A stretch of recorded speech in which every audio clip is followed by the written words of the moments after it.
कुछ हमने यहां पर बात की थी, और इंटेंसिटी ऑफ वेव जो हमारा ये फॉर्मूला हमने लिखा था, इसमें बात थी कि रॉ जो है वो डेंसिटी ऑफ मीडियम है,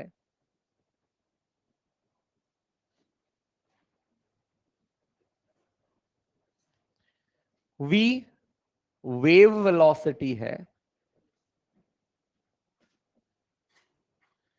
ए एम्पलीट्यूड है, और एन फ्रीक्वेंसी है। फिर हमने यहां पर यह भी क्लियर कर लिया था कि फ्रीक्वेंसी जो है वो किसकी प्रॉपर्टी है, सोर्स की प्रॉपर्टी है। वेव वेलोसिटी जो है वो मीडियम की प्रॉपर्टी है, और डेंसिटी जो है वो भी मीडियम की ही प्रॉपर्टी है। और यहां से दो केसेस अपन देखते हैं। सबसे फर्स्ट,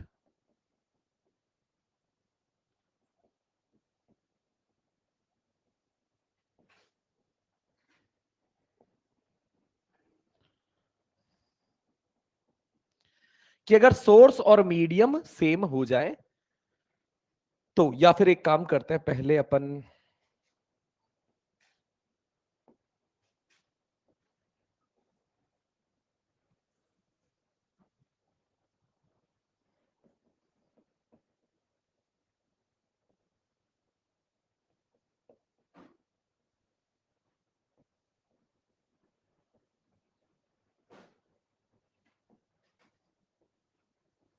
पहले इस पर बात कर लेते हैं कि मीडियम तो सेम है, सोर्स अलग अलग है। हो क्या रहा है, एक बार मैं यहां पर वापस से कहानी समझाता हूं। इंटेंसिटी ऑफ वेव, मैंने कहा मेरे पास एक स्पीकर है, आपने यहां पर जाना होगा, समझा होगा कि जब कोई सोर्स, जैसे लाइट का सोर्स होता है बल्ब, तो जब बल्ब से लाइट इमिट होती है तो वो किस फॉर्म में होती है, स्फेयर के फॉर्म में, जिसको कहते हैं स्फेरिकल वेव फ्रंट्स। ये वेव फ्रंट्स सब शब्द सुना सुना सा है? अरे हाँ कि ना? नहीं? नो? अरे भाई, अगर किसी पॉइंट सोर्स है, यहां से अगर वेव्स चलेंगी तो वो किस फॉर्म में चलेंगी, स्फेयर के फॉर्म में बेटे। और जैसे अगर एक बार सोर्स या ट्यूबलाइट जैसा सोर्स है, एक लंबाई में सोर्स है, तो इससे सिलेंडर के फॉर्म में वेव्स प्रोपगेट होती अपने को नजर आती है। तो यहां से दो तरीके अपन सीखते हैं, cylindrical wave fronts, spherical wave fronts, ऐसे। तो हमने उनमें क्या बात की कि जो इंटेंसिटी है, इस इंटेंसिटी का फॉर्मूला क्या होता है, पावर अपॉन एरिया। तो हम फिलहाल यहां पर बात कर रहे हैं कि मैंने यहां पर क्या किया है, मीडियम सेम रखा है और सोर्स डिफरेंट है। तो हमने बोला कि एक स्पीकर यहां रखा हुआ है, इसकी फ्रीक्वेंसी है N1, यहां पर दूसरा स्पीकर रखा हुआ है जिसकी फ्रीक्वेंसी है N2। अब इन दोनों सोर्सेस से चलने वाली वेव्स को आपको सुनना है, और हमने इन दोनों वेव्स को सुनने के लिए किसी एक पर्सन को खड़ा कर दिया, और अब ये उस जगह पर खड़े होकर अपने को बताएगा कि दोनों सोर्सेस से जो वेव आएंगी, इनकी इंटेंसिटी I1 और I2 में क्या संबंध होगा। तो अब आपको पहले तो ये देखना है कि जो ये मेजर कर रहा है इंटेंसिटी, वो आखिर डिपेंड किस किस चीज पे करती है। तो हमारे पास डिपेंडेंसी के लिए पूरा पूरा फॉर्मूला है, और हम जानते हैं कि सोर्स भले अलग है, पर दोनों से चलने वाली वेव जिस मीडियम में चल रही है, वो मीडियम क्या है, सेम। यहां से इस सोर्स से उसी मीडियम में चलकर वेव वहां जाएगी, दूसरे सोर्स से भी उसी सेम मीडियम में चलकर वेव वहां जाएगी। तो वेव्स के लिए, इन दोनों सोर्सेस से चलने वाली वेव्स के लिए फ्रीक्वेंसी भले सेम है, पर मीडियम, फ्रीक्वेंसी भले अलग अलग है पर मीडियम सेम है। और मीडियम सेम है तो कौन कौन सी क्वांटिटी इस फॉर्मूले में हमें दोनों के लिए सेम मिलेगी, तो आप कहेंगे मीडियम सेम है तो डेंसिटी और वेव वेलोसिटी यानी रॉ और v हमारे लिए क्या हो जाएगा, कांस्टेंट। और रॉ और वी कांस्टेंट हो जाएगा, तो इंटेंसिटी किस किस चीज पर वेरी करेगी? तो इंटेंसिटी जो वेरी करेगी वो ए स्क्वायर और एन स्क्वायर पर वेरी करेगी।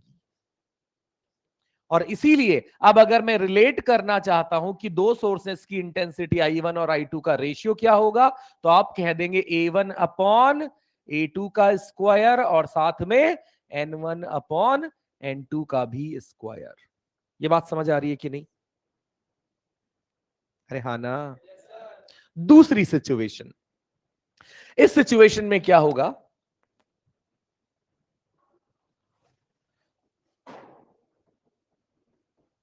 इसमें यहां पर कहा गया कि अब सोर्स और मीडियम दोनों सेम है। मतलब कुछ ऐसा हो गया, अब दो स्पीकर नहीं है, एक ही स्पीकर है और उसी स्पीकर से वेव्स चल रही हैं। अब उन वेव्स को सुनने वाले दो जने हैं, एक ये हो गया और एक वो हो गया। अब ऑब्जर्वर दो है और सवाल में यहां पूछा जाएगा कि इसको सुनाई देने वाली इंटेंसिटी और इसको सुनाई देने वाली इंटेंसिटी I1 और I2 दोनों में क्या रिलेशन होगा, क्या संबंध होगा? तो मुझे बताइए, ये जो वेव सुन रहा है क्या इसी सोर्स से सुन रहा है? ये भी, यानी दोनों वेव्स जो यहां पर इन दोनों के पास आ रही है उसमें फ्रीक्वेंसी क्या रहेगी? दोनों के लिए मीडियम भी क्या है? तो फ्रीक्वेंसी सेम और मीडियम सेम, यानी सोर्स और मीडियम अगर सेम है तो फ्रीक्वेंसी एन भी सेम रहेगी, डेंसिटी रॉ भी सेम रहेगी और वेव वेलोसिटी भी सेम रहेगी। ये तीनों चीजें क्या हो जाएंगी? कांस्टेंट हो जाएंगी। तो इंटेंसिटी किस पर डिपेंड करेगी? ए स्क्वायर पर।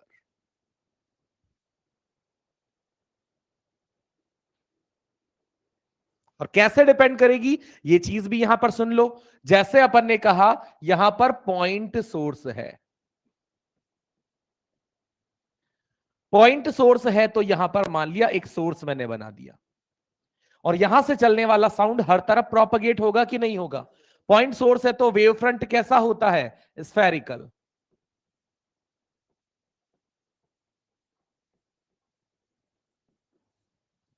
तो यहां अगर किसी दूरी आर पर मुझे इंटेंसिटी की बात करनी है तो मुझे वहां पर क्या बनाना पड़ेगा? स्फेयर। अरे हाँ। और मैं इस जगह पर क्या जानना चाहता हूं? और इंटेंसिटी के लिए क्या लिखूंगा? Power upon area. और इस जगह का आर दूरी पर ये जो स्फेयर बना है इसका एरिया क्या हो जाएगा? 4 πr²। तो हमें क्या समझ में आया है कि इंटेंसिटी यहां किसके साथ चेंज हो रही है? आर स्क्वायर के इनवर्स प्रोपोर्शनलिटी के साथ। तो हम यहां से क्या सीखना चाहते हैं, क्या रिलेट कर रहे हैं? एक बार मैं फिर से पूरी कहानी को रिकैप बताता हूं कि हमने यहां पर सीखा कि जैसे अगर सोर्स एक हो, दो अलग अलग लोग इंटेंसिटी सुन रहे हो, तो हमारा ये रिजल्ट, हमारी ये कहानी क्या कहती है कि इसमें ये भाई जो इंटेंसिटी सुनेगा और वो भाई जो इंटेंसिटी सुनेगा, दोनों इंटेंसिटीज का अगर रेशियो यानी I1 और I2 पूछा जाए तो वो क्या हो जाएगा? A1 upon A2। अब आप ये जानते हैं कि इंटेंसिटी ये और ये जो दोनों सुनेंगे इनमें से कौन ज्यादा सुनेगा? बताओ। ये क्यों? नजदीक है, नजदीक है। तो आप यहां से कह सकते हैं, ये बात कहां से समझ में? मैंने कहा ये रही वो कहानी कि जिसका आर क्लोज है उसकी इंटेंसिटी, और इंटेंसिटी ज्यादा है तो इसको सुनाई देने वाले साउंड का एम्पलीट्यूड, ये दूर है, दूर है तो इंटेंसिटी, और कम है तो वहां पर इसको सुनाई देने वाले साउंड का एम्पलीट्यूड भी कम होगा। सही बात है। अगर यहां पर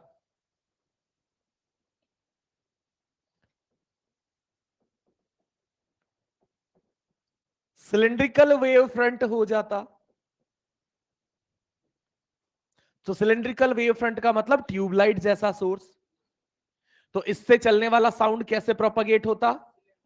तो किसी आर दूरी पर अपने को इंटेंसिटी कैसे मिलती बेटे? Power of source upon area of cylinder, और सिलेंडर का एरिया होता है 2πr_l, जहां एल इस सिलेंडर की लंबाई है। तो यहां इंटेंसिटी 1/r के इनवर्स प्रोपोर्शनल है। यहां जब स्फेरिकल वेव फ्रंट था तो 1/r² के प्रोपोर्शनल थी, कुछ ऐसा। ठीक है, सही बात है।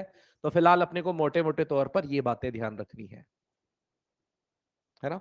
मतलब इसमें मैं क्वेश्चन पर भी आऊंगा, पर मैं फिर भी बार बार इस बात को यहां पर एक बार हाईलाइट करके समझा देता हूं, हमें क्या चीजें समझ में आनी चाहिए कि अगर सिर्फ मीडियम सेम वाली बात कही है तो हमारे फॉर्मूले में ए स्क्वायर एन स्क्वायर की डिपेंडेंसी देखी जाएगी, फ्रीक्वेंसी अलग है तो। पर अगर सोर्स यानी फ्रीक्वेंसी सेम है, मीडियम सेम है, तो उस कंडीशन में सिर्फ और सिर्फ एम्पलीट्यूड के साथ इंटेंसिटी बदलती नजर आएगी। और एम्पलीट्यूड कैसे बदलेगा या इंटेंसिटी कैसे बदलेगी?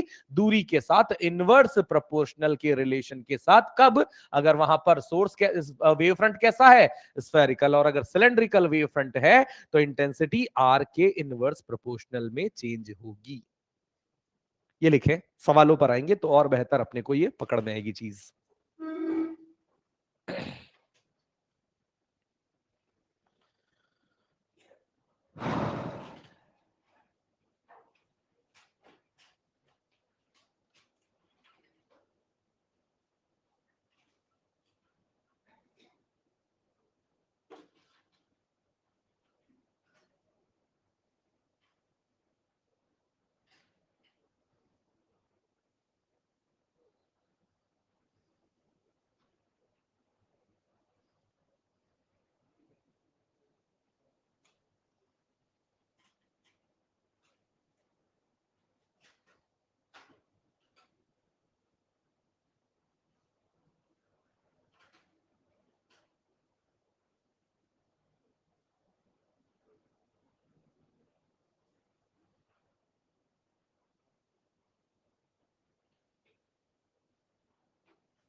ये इधर का लिख लिया होगा फर्स्ट, तो ये तो लिखा लिखा है पहले का, है ना।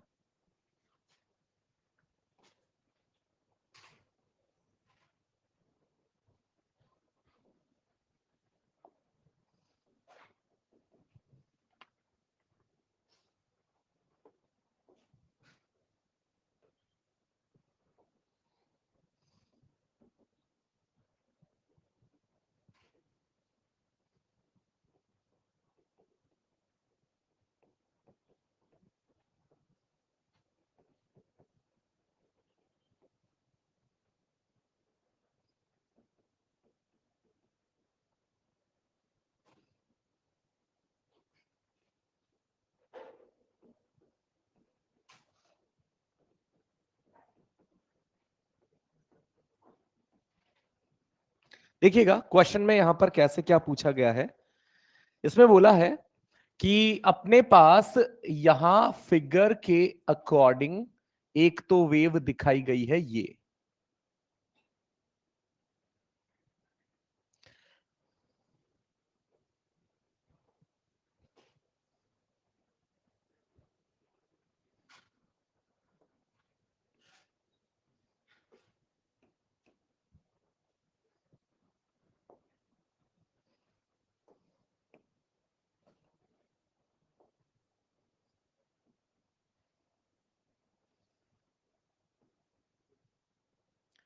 और यहां पर कह दिया कि जो ये वेव दिखा रखी है इसमें क्या है, इसका एम्पलीट्यूड दे दिया है 4। और फिर यहां पर क्या किया है, एक दूसरी वेव और दिखाई है, मैं व्हाइट कलर से दिखा देता हूं। उस दूसरी वेव का पैटर्न कुछ ऐसा शो किया है,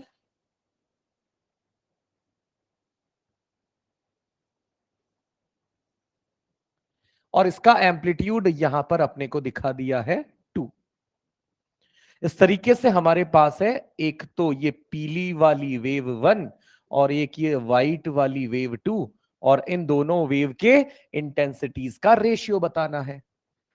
अब आपको यहां पर क्या नजर आता है कि आपको यहां नजर आना चाहिए दोनों वेव्स को हमने किसी एक मीडियम में एक साथ चलाया है, पर मुझे नजर आ रहा है कि दोनों वेव्स का एक तो क्या अलग है, एम्पलीट्यूड अलग अलग है, और दोनों वेव्स की फ्रीक्वेंसी भी अलग है। क्यों? क्योंकि फ्रीक्वेंसी क्या होती है समझना, नंबर ऑफ साइकिल्स पर सेकंड। फ्रीक्वेंसी क्या होती है, नंबर ऑफ साइकिल्स। अगर ये बराबर टाइम में बराबर साइकिल करते, अगर ये बराबर टाइम में बराबर साइकिल करते तो ग्राफ में कैसा दिखता समझना, कि पीली वाली ने एक साइकिल यहां तक आने में कंप्लीट की ना, तो व्हाइट वाली भी यहां तक आने में एक ही साइकिल कंप्लीट करती। और अगर ऐसा होता तो मुझे वेव 1 और वेव 2 दोनों की फ्रीक्वेंसी क्या नजर आती, सेम। पर मुझे पता है एक वेव ने तो जब ये एक साइकिल पूरी की है, वेव 2 ने थोड़ी अलग साइकिल्स वहां पर कंप्लीट कर ली है। इसका मतलब यहां पर अपने को क्या नजर आ रहा है, सोर्स अलग अलग है, मीडियम सेम है। और सोर्स अलग अलग मीडियम सेम, तो आई प्रोपोर्शनल क्या होगा बोलो, ए स्क्वायर। फॉर्मूला क्या लगाएंगे बोलो, I one upon up is equal to A one by A two का whole square, N one by N two का होल स्क्वायर। ए वन बोल दो बेटे 4, ए टू बोल दो 2। अब एन वन और एन टू कैसे निकालते हैं, ये सब लोग ध्यान से दिमाग लगा के एक ही बार में सुन लेना सब लोग। तो हम यहां एन वन और एन टू यू पहचानेंगे कि पहली वेव का पीछा करो, और पहली वेव का पीछा करते करते वहां तक आ जाओ जहां तक पहली वेव की एक साइकिल पूरी हो गई, और पहली वाली वेव की फ्रीक्वेंसी एन वन को लिख दो एन। अब यहां तक, वहां से शुरू होकर यहां तक दूसरी वाली वेव का पीछा करो, तो पहली इस दूसरी वेव का पीछा किया तो यहां से यहां कितनी साइकिल, यहां से यहां, यहां से यहां, तो यहां क्या लिख दोगे 3n, और दोनों जगह क्या लगा देंगे स्क्वायर। आई बात समझ में? तुरंत हम n से n काट लेंगे, 2 से 2 कट जाएगा, ऊपर कितना आ जाएगा 4, नीचे 9, 4/9 I1 और I2 का रेशियो आ गया। ये बात समझ में आई हो तो सेम काम I1 और I2 के रेशियो का सेम काम आप एक बार और कर लो। ये मैंने बना दी यहां पर वेव, ये एम्पलीट्यूड मैंने बना दिया यहां पर 4, फिर मैंने बना दी यहां पर दूसरी वेव, और इसका एम्पलीट्यूड मैंने बना दिया एक, ये वाली वेव 1 है और ये वाली वेव 2 है, और आपको I1/I2 बताना है।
कितना?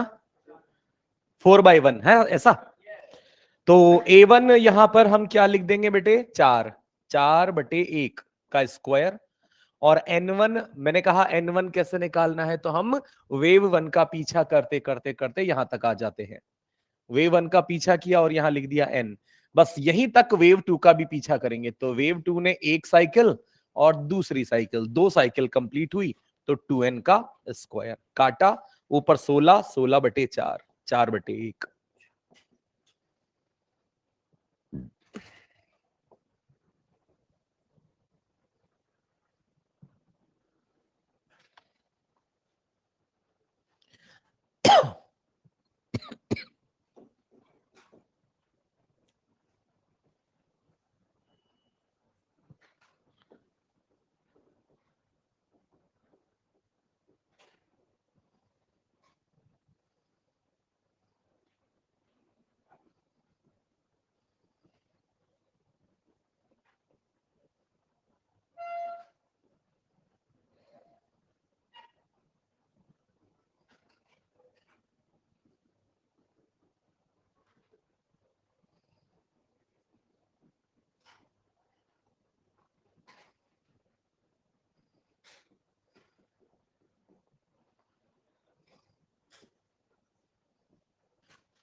हो जाएगा ये पहला वाला सिंपल। यहां पर हमें जानना है इंटेंसिटी। इंटेंसिटी का फॉर्मूला होता है पावर अपॉन एरिया, पावर दी हुई है और पॉइंट सोर्स है, तो हम यहां पर एरिया भी निकालना जानते हैं। पॉइंट सोर्स के लिए वेव फ्रंट बनता है स्फेरिकल,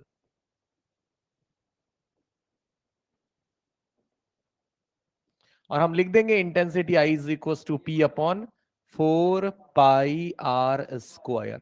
पी है 100, 4 पाई r है 10, 10 का स्क्वायर 100, 100 से 100 कटा और आ जाएगा 1/4 पाई। इंटेंसिटी की यूनिट हो जाएगी वॉट पर मीटर स्क्वायर। नीचे इसमें I1 और I2 दो इंटेंसिटीज को रिलेट करवाया है। सोर्स क्या है दोनों का? सेम। मीडियम भी सेम। और I1 I2 को रिलेट कराया है, तो हम यहां पर लिख सकते हैं कि जो इंटेंसिटी है वो intensity is equal to power upon area से लिखी जाएगी, और इंटेंसिटी एरिया मतलब R² के इनवर्स प्रोपोर्शनलिटी पर डिपेंड करती है। तो अगर मैं I1 और I2 के लिए लिखता हूं,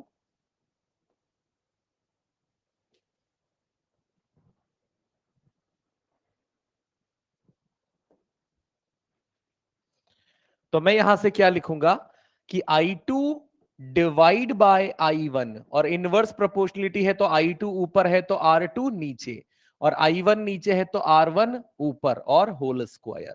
I2 पता करना है, I1 I0 दिया हुआ है, R1 दूरी 5 मीटर है, R2 दूरी 20 मीटर है, और होल स्क्वायर 1/4 बार कट जाएगा, स्क्वायर 16, तो I0/16 ये I2 की वैल्यू आ जाएगी।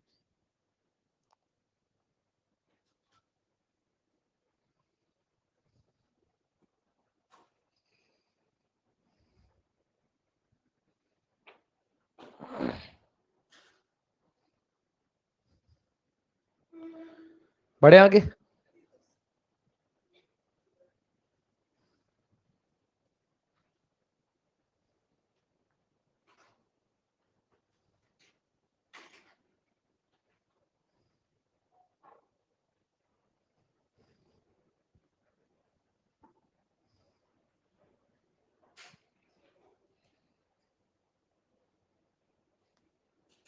बढ़े।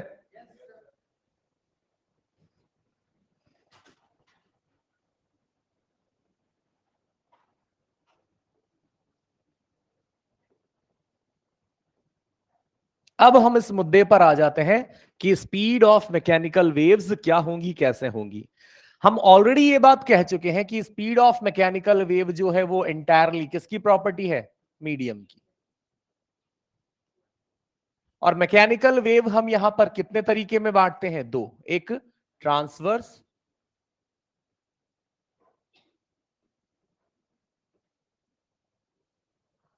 और दूसरा जो हो जाएगा वो हो जाएगा लॉन्गिट्यूडिनल।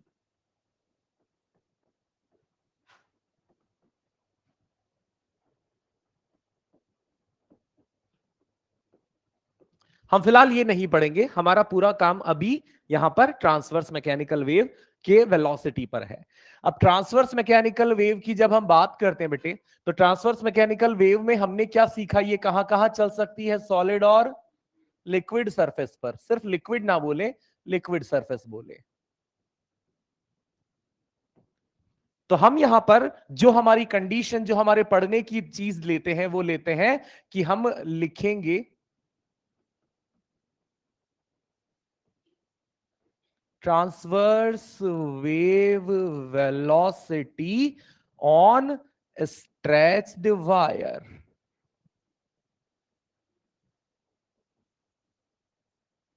स्ट्रेच्ड वायर या स्ट्रेच्ड रस्सी पर हम उस वेव, उस ट्रांसवर्स वेव की वेलोसिटी के बारे में जानेंगे।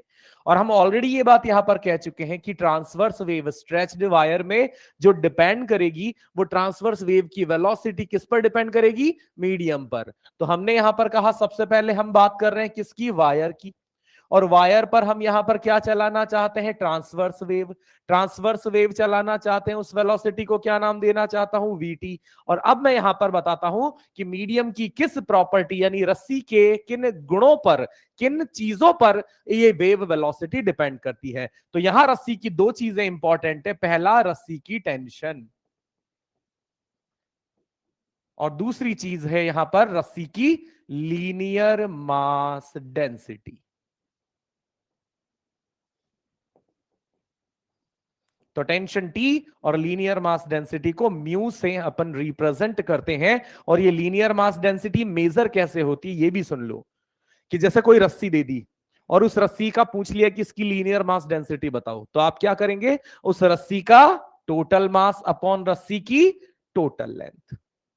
होता है ना, एरियल मास डेंसिटी क्या होता है बेटा, उस ऑब्जेक्ट का total mass upon total area. Volumetric mass density क्या होता है, ऑब्जेक्ट का total mass upon total volume, mass upon volume. Area है तो मास अपॉन एरिया, लेंथ है तो मास अपॉन लेंथ, ये हो जाएगा इसका म्यू। और फिर यहां पर इसका फॉर्मूला निकल कर आता है under root of T by mu. ये अपने को याद रखना है।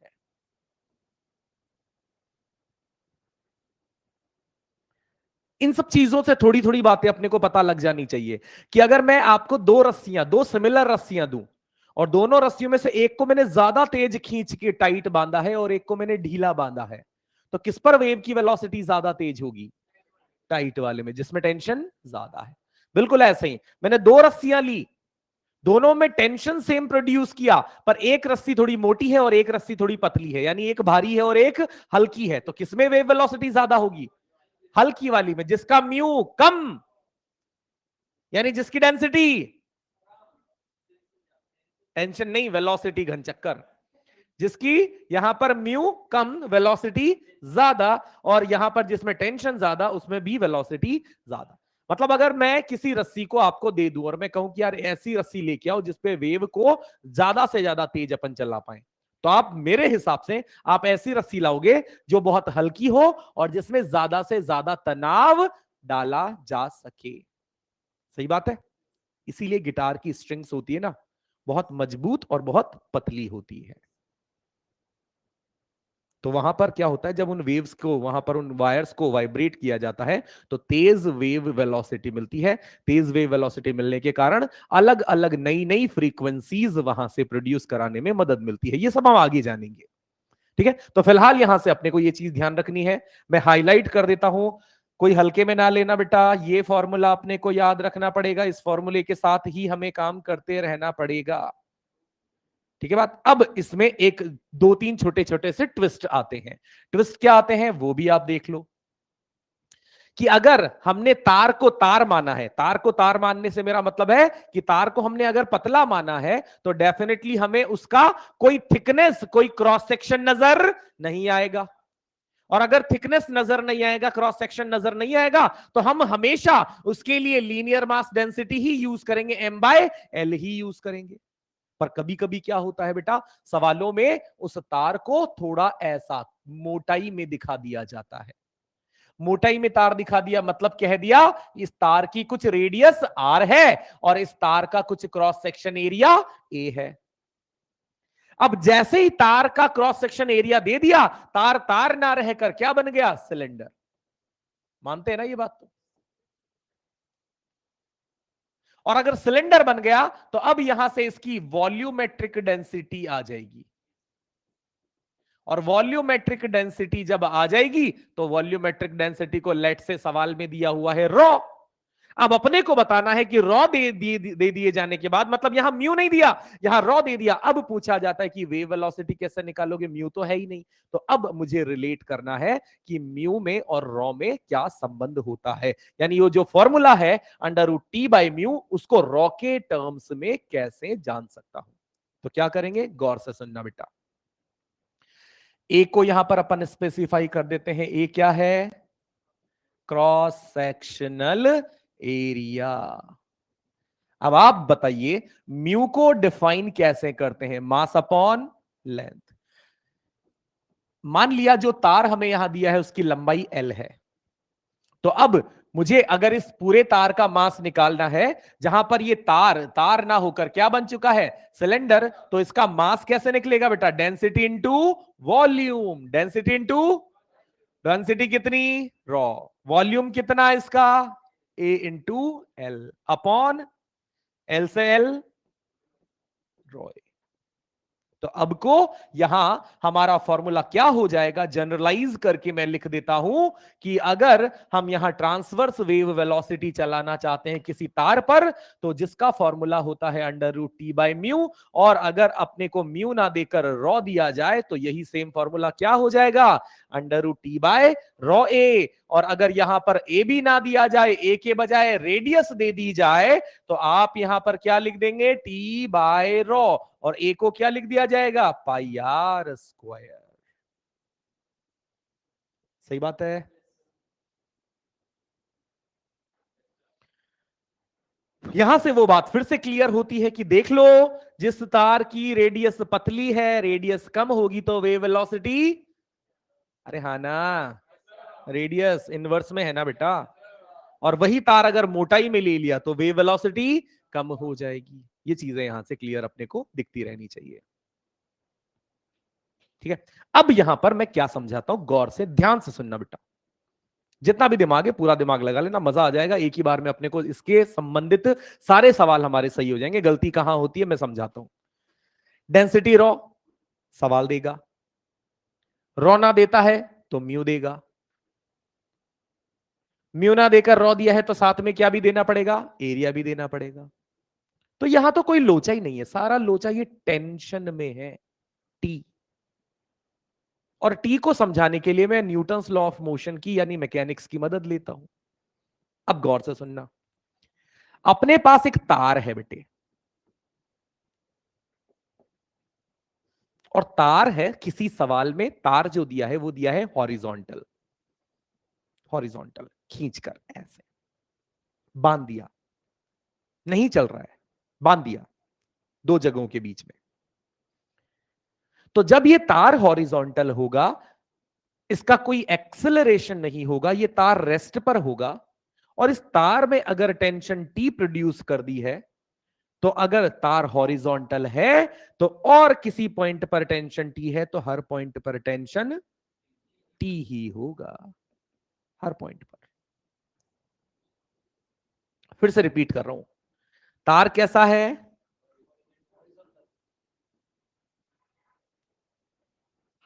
तो हर पॉइंट पर टेंशन क्या लेना है, मतलब सेम, टी मतलब सेम, चाहे तार बहुत पतला हो, चाहे तार बहुत मोटा हो। ठीक है, दूसरी चीज, अगर यही तार यहां पर वर्टिकल लटका दिया जाएगा,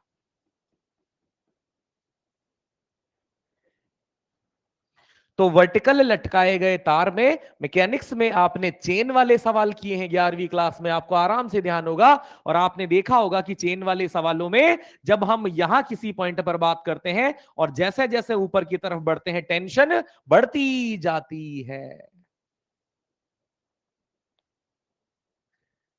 इस पॉइंट पर टेंशन पूछूं तो टेंशन निकालने के लिए आप फॉर्मूला यूज करते हो एम बिलो इंटू जी, यानी जिस पॉइंट पर टेंशन जाननी है उसके नीचे कितना मास लटका है इंटू जी।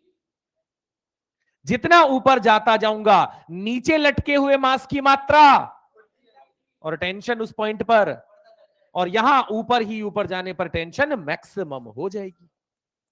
तो अगर वर्टिकल हैंगिंग का केस है तो यहां नीचे से ऊपर जाते जाते हमें एम बिलो की मात्रा बढ़ती मिलेगी, यानी टेंशन, और टेंशन बढ़ता मिलेगा तो वेव की वेलोसिटी भी बढ़ती हुई चली जाएगी।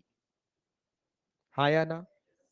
तो मैंने यहां पर क्या समझाने की कोशिश की है बेटे, कि अगर हॉरिजॉन्टल तार लटका दिया, हॉरिजॉन्टल तार बांध दिया दो जगहों के बीच में, तो चाहे वायर हल्का हो चाहे भारी हो कोई फर्क नहीं पड़ेगा, हर पॉइंट पर टेंशन क्या आएगी, सेम। कारण क्या है कि हॉरिजॉन्टल में ग्रेविटी का इफेक्ट, ग्रेविटी का इफेक्ट कहां आता है, वर्टिकल सिचुएशन में। तो हॉरिजॉन्टल में ग्रेविटी का कोई इफेक्ट नहीं आएगा, तो मोटे तार या पतले तार में हर पॉइंट पर टेंशन क्या माननी है, सेम। पर जब तार वर्टिकली लटका दिया जाएगा तो उसके खुद के वजन के कारण उसमें खुद में ही टेंशन आने लग जाएगी, और टेंशन वेरी करेगी तो वेव की वेलोसिटी भी वेरी करेगी। और वहीं अगर ये तार बहुत पतला बना दिया जाता, कह दिया जाता इसका मास नेग्लिजिबल है, तो नेग्लिजिबल मास के कारण m बिलो क्या हो जाता? नेग्लिजिबल। तो टेंशन भी क्या हो जाती? नेग्लिजिबल। सही बात है। अब कैसे इन केसेस को हम सवालों में देखेंगे, ये मैं आपको अगली स्लाइड में बताऊंगा। फिलहाल आप ये लिखें जल्दी से।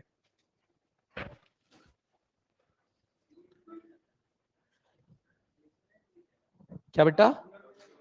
हाँ, ना ना ना, लॉन्गिट्यूडनल तो हटा दे फिलहाल। घन चक्कर मैंने अभी क्या कहा था कि अभी पहले अपन पूरा पूरा ट्रांसवर्स पढ़ेंगे। वो तो मैंने टाइप बताया था कि हम दोनों को पढ़ेंगे।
लिखा भैया जी?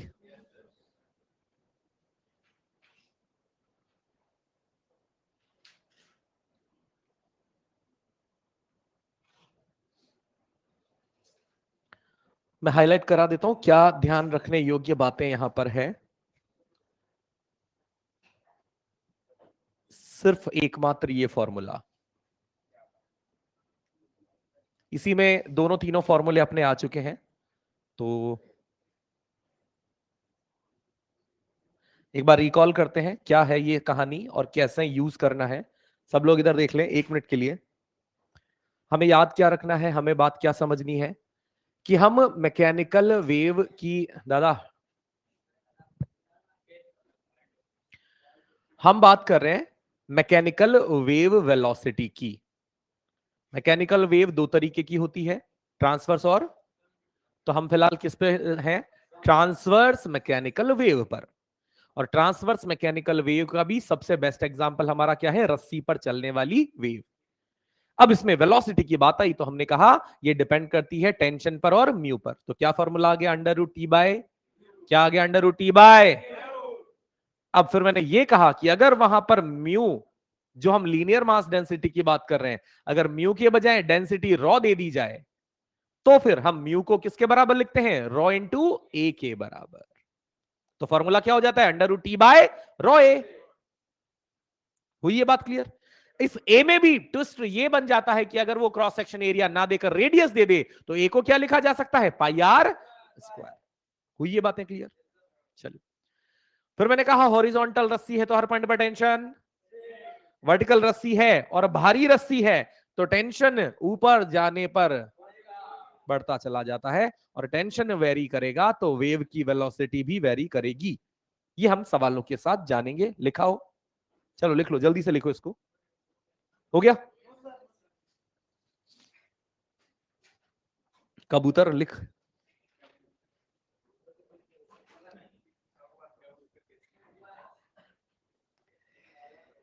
नहीं यार,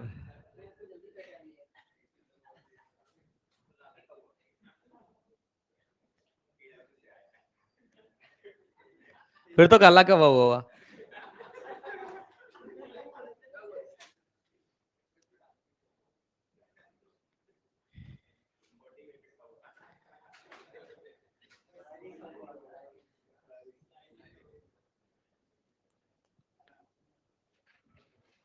चलो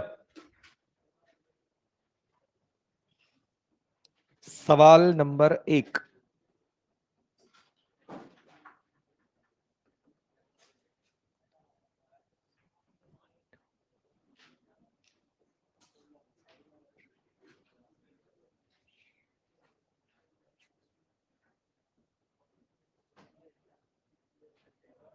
अपने को ट्रांसवर्स वेव वेलोसिटी 1 और ट्रांसवर्स वेव वेलोसिटी 2 का रेशियो बताना है, जहां सिचुएशन कैसी है,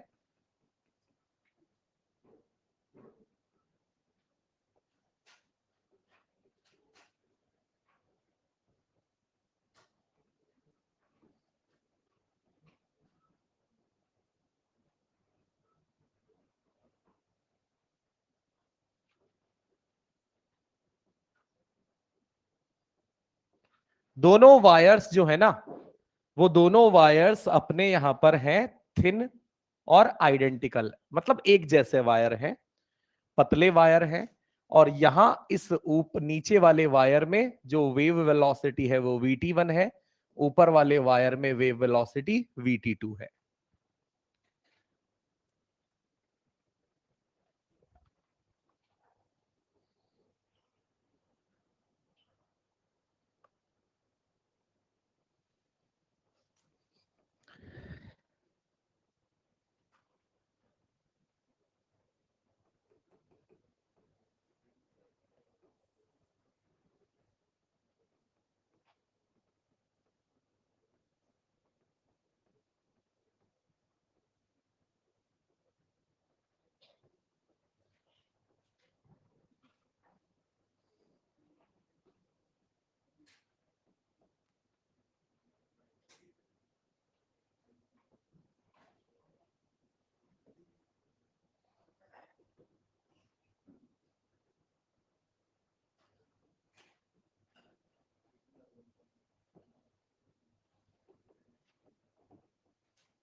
कितना आ जाएगा,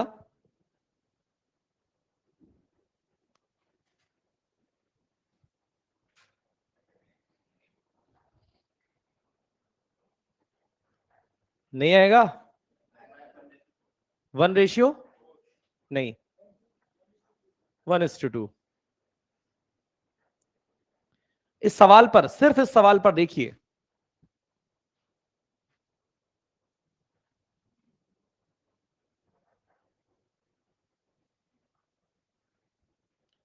आपको यहां पर वेव की वेलोसिटी vt1 यानी इस वाले तार में वेलोसिटी, इस वाले तार में वेलोसिटी किस पर डिपेंड करेगी, मुझे ये समझाओ।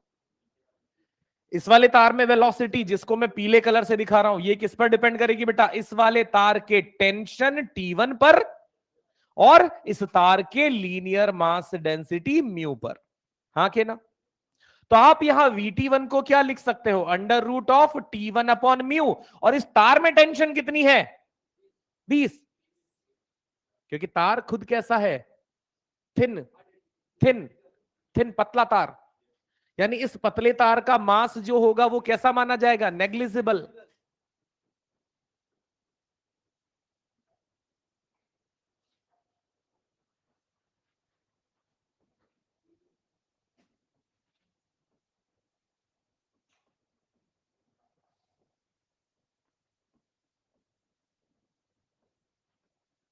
अब नेग्लिजिबल मास है तो इस तार में आने वाली टेंशन का कारण कौन होगा? ये नीचे लटका हुआ ब्लॉक।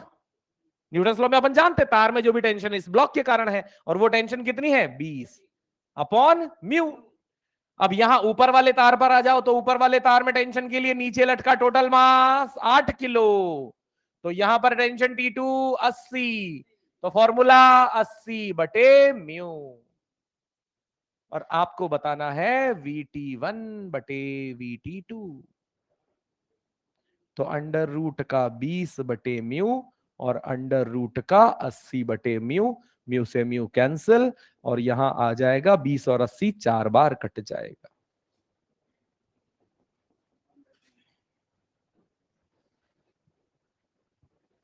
इसमें क्या करना है? थिक वायर है यानी हैवी रस्सी है, और अब नीचे निचले पॉइंट से x दूरी ऊपर किसी पॉइंट P पर अपने को वेव वेलोसिटी बतानी है। सोचिएगा।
बार बार एक ही बात को मैं रिपीट करने जाऊंगा कि आपको अगर इस रस्सी में चलने वाली वेव की वेलोसिटी बतानी है तो आपको दो चीजें जाननी पड़ेगी। क्या क्या? टेंशन और म्यू। क्या क्या? तो हम यहां पर लिख देते हैं कि आपको एक तो इस P पॉइंट पर टेंशन पता करनी है और इस रस्सी का म्यू पता करना है। अब रस्सी का म्यू पता करने के लिए मैंने स्टैंडर्ड क्या बात बोली? क्या किया जाएगा रस्सी का म्यू जानने के लिए? रस्सी का मास अपॉन रस्सी की लेंथ। तो ये म्यू तो हमारे लिए क्लियर है, बस मुझे टेंशन जाननी है। और टेंशन भी मैंने क्या बताई कि वर्टिकल हैंगिंग रस्सी है, P पॉइंट पर टेंशन जाननी है तो उस पॉइंट से नीचे m बिलो कितना होगा? तो क्योंकि इस पॉइंट पर टेंशन TP कैसे निकाली जाएगी बेटे? m बिलो इंटू जी। अब ये नीचे लटका हुआ मास जिसको अपन ने शेडेड किया है, ये कैसे पता लगेगा? ये सुनना। तो देखो, L लेंथ का टोटल रस्सी का मास पर यूनिट लेंथ की रस्सी का मास, तो इस x लंबाई वाली रस्सी का मास m/l इंटू, यही क्या हो जाएगा? m below. तो यहां से टेंशन क्या हो जाएगी? mx/l इंटू जी। और यही टेंशन और यही म्यू हम फॉर्मूले में रख देंगे, और ये हो जाएगा √T1 M X G by L upon M by L से कैंसल हो गया, ये आ गया।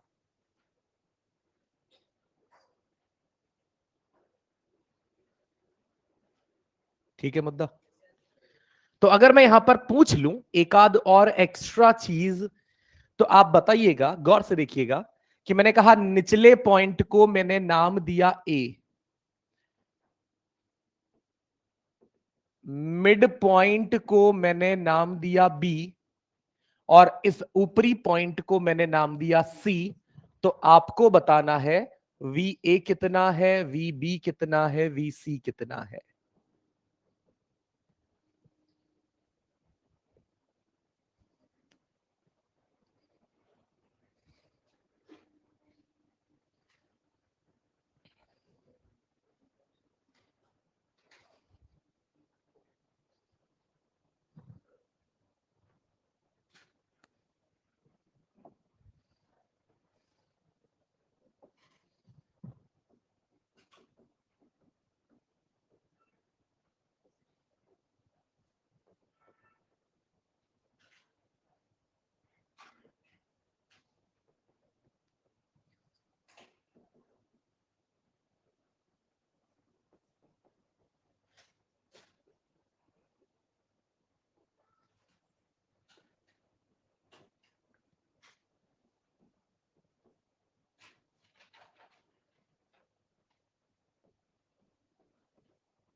बताओ बेटा, जैसे यहां पर ए पॉइंट पर क्या हो जाएगा, 0, क्योंकि ए पॉइंट पर एक्स की वैल्यू कितनी है, 0।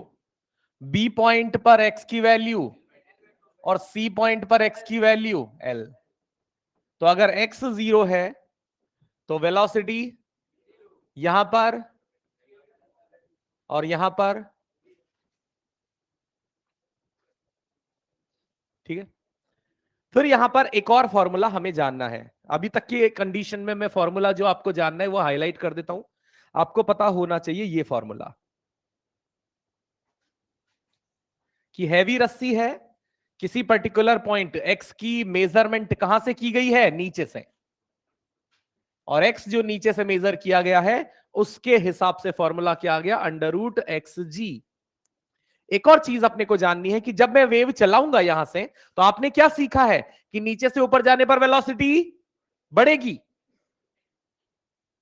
तो नीचे यहां पर निचले निचले पॉइंट पर वेलोसिटी क्या मिली, यहां जाते जाते और ऊपर जाते जाते तो नीचे से ऊपर जाते जाते वेलोसिटी जो बढ़ती जा रही है, हमें यह पता करना है कि आखिर यहां से यहां तक जाने में टोटल टाइम कितना लगेगा। तो आपको कैसे पता करना है वो बात मैं आप पर ले आता हूं कि टोटल डिस्टेंस, काइनेमेटिक्स में एक चीज होती है जिसमें कहा जाता है कि टोटल डिस्टेंस जो होती है, एक्सेलरेशन जब कांस्टेंट होता है तो वो होती है u plus V by 2 into T के बराबर। तो अगर मुझे यहां से यहां तक टोटल डिस्टेंस की बात करनी है तो टोटल डिस्टेंस कितनी हो गई, l। u मतलब नीचे नीचे वाले पॉइंट पर वेलोसिटी 0, ऊपर ऊपर वाले इस पॉइंट पर वेलोसिटी कितनी निकाली हमने, अंडर रूट एल जी। तो ये हो जाएगा u की वैल्यू 0, v की value under root L G बटे 2 इंटू टी। और मुझे निकालना क्या है, टाइम।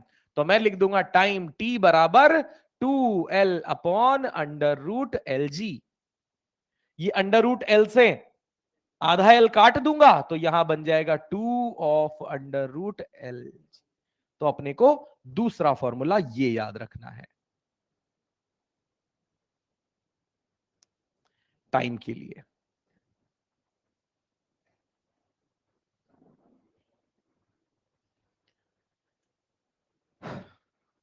लिखें,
लिखा। सवालों पर आ जाते हैं। क्वेश्चन है,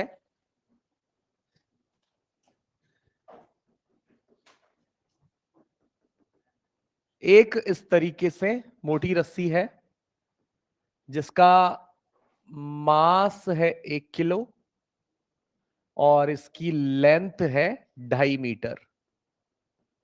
आपको क्या क्या बताना है, गौर से सब लोग एक बार देख ले ताकि पता रहे क्या क्या बताना है। आपको बताना है इस मिड पॉइंट पर टेंशन, इस मिड पॉइंट को बी नाम से जाना था तो वीबी बताना है, टॉप पॉइंट को सी नाम से जाना था तो वीसी बताना है, और नीचे से ऊपर तक जाने का टोटल टाइम बताना है।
बताओ इसमें आ जाएगा वीबी।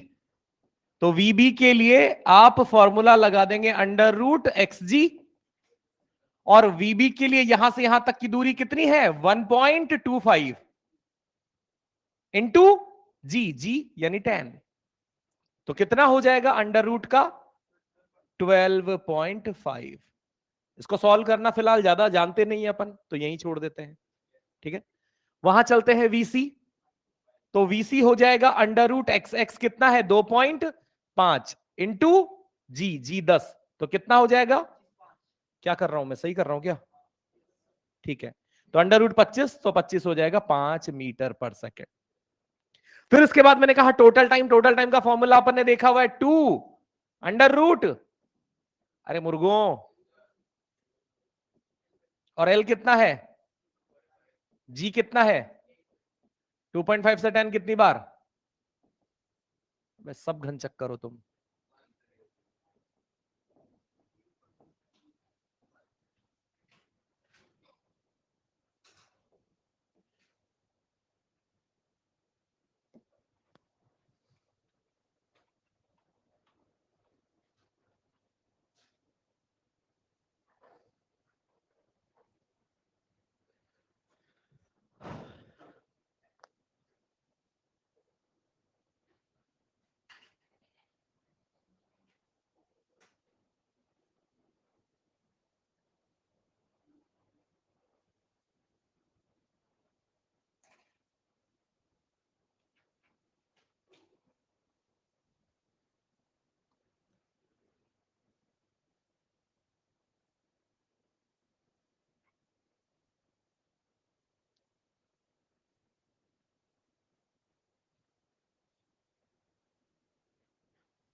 दो सेकंड,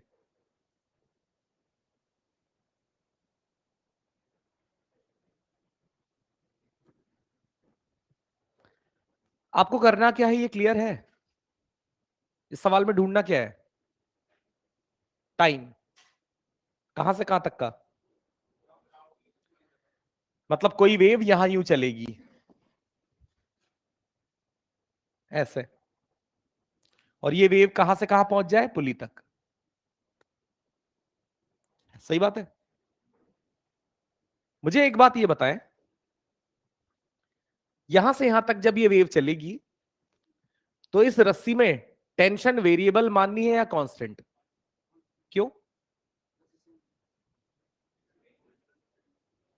टेंशन वेरिएबल या कांस्टेंट, वेरिएबल क्यों, मास गिवन है इसलिए वेरिएबल। पर मैं यहां ये कहना चाहता हूं कि ब्लॉक कितना है, तो यहां टेंशन कितनी होगी, और रस्सी का मास कितना है 12 ग्राम, 12 ग्राम मतलब 1 किलो के सामने नगण्य, नेग्लिजिबल, अरे हाँ, यानी मास के कंपैरिजन में रस्सी का मास नेग्लिजिबल है, रस्सी का मास नेग्लिजिबल है, तो न्यूटन्स लॉ में सीखते हैं अपन कि अगर नेग्लिजिबल मास की रस्सी है तो टेंशन हर पॉइंट पर सेम, तो मैं यहां टेंशन 10 पाता हूं, तो हर पॉइंट पर टेंशन क्या मानूंगा 10, तो वेव की वेलोसिटी भी क्या आएगी कांस्टेंट, और वेव वेलोसिटी को हम किस फॉर्मूले से निकालते हैं अंडर रूट टी बाय, और जहां टी को कितना रखना है 10 न्यूटन, तो बस मुझे म्यू निकलवा दो, तो आप कहेंगे सर म्यू निकालना तो आप ही ने सिखाया, आसान है, एम बाय एल, और एम कितना है 12 ग्राम, 12 ग्राम को किलोग्राम में कन्वर्ट कर देता हूं, तो 12 इंटू 10⁻³ और लेंथ कितनी है टोटल रस्सी की, भाई ये मास किसका है टोटल रस्सी का, तो टोटल रस्सी की लेंथ भी कितनी है 2 और 10 12, तो 12 से 12 कटा 10⁻³ kg पर मीटर, ये आ गया म्यू का वैल्यू 10⁻³ 10⁻³ ऊपर भेजो 10⁻⁴ और 10⁻⁴ का बाहर आके 100 मीटर पर सेकंड, क्या आ गई वेव की वेलोसिटी, जो क्या है कांस्टेंट, और अब अपने को समय निकालना है, तो टाइम बराबर डिस्टेंस अपॉन स्पीड हम लगा देते हैं। कब? जब जब स्पीड क्या होती है? कांस्टेंट होती है। तो बताओ नीचे से ऊपर जाने में कितनी दूरी चलनी है? 10 मीटर। किस रफ्तार से चलेंगे? 100 मीटर पर सेकंड की रफ्तार से। तो कितना समय आ जाएगा? 0.1 सेकंड।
लिखा?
हटा दो ये वाला।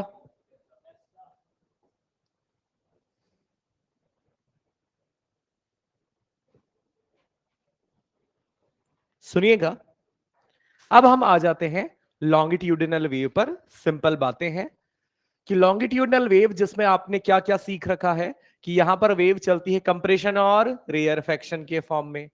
मीडियम में इस तरीके से प्रेशर फ्लक्चुएट होता है, high pressure zone, low pressure zone ऐसा बनता है। वीओपी डीओपी आप जानते ही हैं। फिर बात यह वापस से क्या आती है कि जो वेलोसिटी लॉन्गिट्यूडिनल वेव की होती है वो किस पर डिपेंड करेगी, फिर से मीडियम पर। अरे भाई ट्रांसवर्स हो या लॉन्गिट्यूडिनल हो, मैकेनिकल वेव की वेलोसिटी किस पर डिपेंड करती है? और मीडियम की कौन कौन सी प्रॉपर्टी पर यहां डिपेंडेंसी है? इलास्टिसिटी पर और डेंसिटी पर। और उसी के हिसाब से न्यूटन ने एक थ्योरेटिकली ये फॉर्मूला यहां पर दिया हुआ है, और न्यूटन के उस फॉर्मूला के हिसाब से वो आता है under root E by rho. और हम ये भी जानते हैं कि जो ये लॉन्गिट्यूडिनल वेव है जिनको अपन यहां पर इलास्टिसिटी के हिसाब से देखते हैं, वो इलास्टिसिटी कहां कहां होती है? सॉलिड में भी।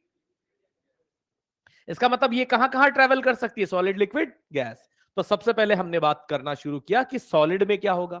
तो सॉलिड में मॉडुलस ऑफ इलास्टिसिटी को किसके नाम से जाना जाता है? Young's modulus. तो फॉर्मूला क्या हो जाएगा? ई के बजाय वाई, और रॉ डेंसिटी उस सॉलिड की हो जाएगी। सही बात है।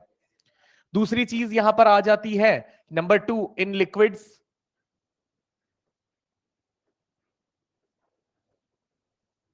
और लिक्विड्स में भी हम यहां पर क्या जानते हैं कि जो मॉडुलस ऑफ इलास्टिसिटी है वो बल्क मॉडुलस से लिखा जाता है।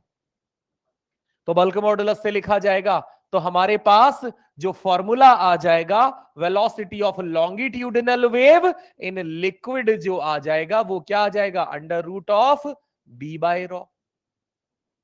परेशान इनमें बिल्कुल नहीं होना पड़ेगा। सवाल कैसे होंगे? बहुत सस्ते। क्या बोला जाएगा? गौर से सुनना। कह दिया जाएगा एक मेटल रॉड है, उसका यंग्स मॉडुलस भी वो खुद देगा, उस मेटल की डेंसिटी भी वो खुद देगा, और पूछेगा बताओ लॉन्गिट्यूडिनल वेव की वेलोसिटी। आपको क्या ध्यान में होना चाहिए? सिर्फ फॉर्मूला। यंग्स मॉडुलस भी उसने दिया, डेंसिटी उस सॉलिड की भी उसने दी, हमें बस कैलकुलेट करना है। बिल्कुल वैसे ही जब लिक्विड पे हम बात करेंगे तो लिक्विड में भी होगा ऐसा ही। जैसे बोल दिया कि पानी है, पानी, पानी में बोल देगा कि पानी का जो बल्क मॉडुलस है वो कुछ कुछ वैल्यू दे देगा, पानी की डेंसिटी दे देगा, और फिर से पूछ लेगा कि पानी में लॉन्गिट्यूडिनल वेव की वेलोसिटी बताओ। तो अपन फिर से ये फॉर्मूला लगा देंगे, कौन सा? Under root B by rho. यहां पर जो ट्विस्ट आता है वो ट्विस्ट इस तीसरी चीज में आता है जो है गैसियस मीडियम।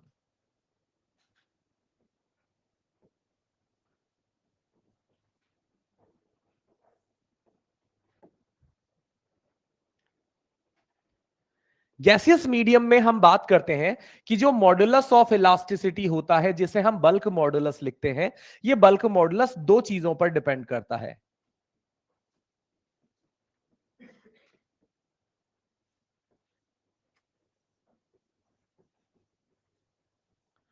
ये आप थर्मल में पढ़ते हैं, नोट्स हो तो एक बार जाके देखना। आपने थर्मल पढ़ लिया इस साल? तो मैं आपको बता देता हूं, यहां पर याद रख लेना। आपने इस साल पढ़ा ही नहीं, लास्ट ईयर? चलो कोई बात नहीं, भूल गए तो मैं यहां पर थोड़ी थोड़ी सी बात याद दिला देता हूं कि बल्क मॉडुलस गैसियस मीडियम में कैसे कैसे डिफाइन करते हैं। तो यहां पर अगर गैसियस मीडियम में, क्योंकि गैस गैस की जब भी बात आती है तो क्या होता है, हम वहां थर्मोडायनेमिक्स का यूज करते हैं। किसी गैसियस मीडियम में बहुत सारे अलग अलग प्रोसेस होते हैं। आपने सुना होगा गैसियस मीडियम में कोई प्रोसेस आइसोथर्मली भी हो सकता है, गैसियस मीडियम में ही कोई प्रोसेस एडियाबेटिक भी हो सकता है, आइसोबैरिक भी हो सकता है। तो हम बात कर रहे हैं कि अगर आइसोथर्मल कोई प्रोसेस है तो आइसोथर्मल प्रोसेस में होता क्या है बेटा? पीवी बराबर कांस्टेंट होता है ना। अब अपन जानते हैं साउंड प्रोपगेट करता है तो लगातार क्या होते हैं? प्रेशर फ्लक्चुएट होते हैं। प्रेशर फ्लक्चुएट होते हैं तो पी क्या है? वेरिएबल। और वॉल्यूम वी भी क्या है? वेरिएबल। और जब दो वेरिएबल वहां मल्टीप्लीकेशन के फॉर्म में होते हैं जैसे यू और वी, तो उनका डिफरेंशिएशन करते टाइम आप पता है क्या करते हैं?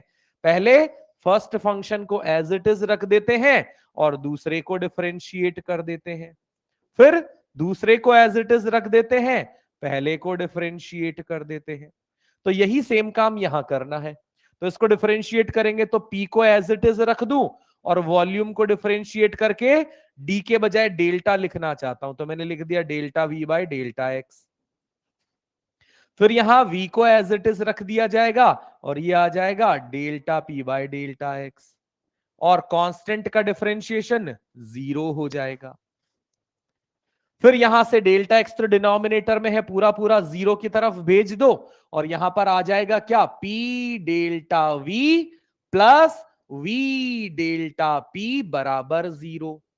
फिर आ जाएगा p डेल्टा v बराबर minus of v delta p, और p बराबर minus of v delta p upon delta v, और p बराबर ऊपर डेल्टा p अकेला रह जाने दो, माइनस को भी नीचे ले आओ और v को भी नीचे ले आओ। ये p प्रेशर यानी स्ट्रेस के बराबर होता है, और ये वॉल्यूमेट्रिक स्ट्रेन के बराबर होता है, और स्ट्रेस बाय स्ट्रेन को ही क्या कहते हैं, बल्क मॉडुलस। और ये बल्क मॉडुलस किसके बराबर आ गया, प्रेशर के बराबर। यानी हम यहां से क्या सीखते हैं कि अगर आइसोथर्मल प्रोसेस है तो आइसोथर्मल प्रोसेस में मॉडुलस ऑफ इलास्टिसिटी जो होता है, यानी बल्क मॉडुलस जो होता है, वो प्रेशर के बराबर हो जाता है, E बराबर B बराबर P। तो यहां पर आइसोथर्मल प्रोसेस अगर हो जाएगा तो उस कंडीशन में जो वेव की वेलोसिटी है किसमें, गैस के अंदर, उसका फॉर्मूला क्या आ जाएगा, under root of P by rho, जहां पी क्या है, प्रेशर, और रॉ क्या है, डेंसिटी उस गैस की। तो फिलहाल ज्यादा परेशान नहीं होते हैं, सिंपल रखेंगे चीज को। सॉलिड में सीधा फॉर्मूला याद रखेंगे, लिक्विड में सीधा फॉर्मूला याद रखेंगे, गैसियस मीडियम में हम दो बातें करेंगे। पहली मैंने आइसोथर्मल की बात की, ये लिखना, ये अगली क्लास में फिर से मैं बात करूंगा, और इसके बाद एक और चीज होगी जिसको अपन कंप्लीट करेंगे, ठीक है। मुझे आप मॉड्यूल बताएं तो होमवर्क अपन लिखेंगे। कहां तक दिया हुआ है, कुछ आइडिया है? 18 तक अपन ने दिया हुआ है। 18 के बाद क्वेश्चन लिखो फटाफट फटाफट। 19, 20, 21, 23 और 25, 26, 28, 29, 29 से 33, और उधर अपन कंसेप्ट बिल्डर में भी देख लेते हैं। कंसेप्ट बिल्डर कुछ दिया था, तो कंसेप्ट बिल्डर 2, 3, 4।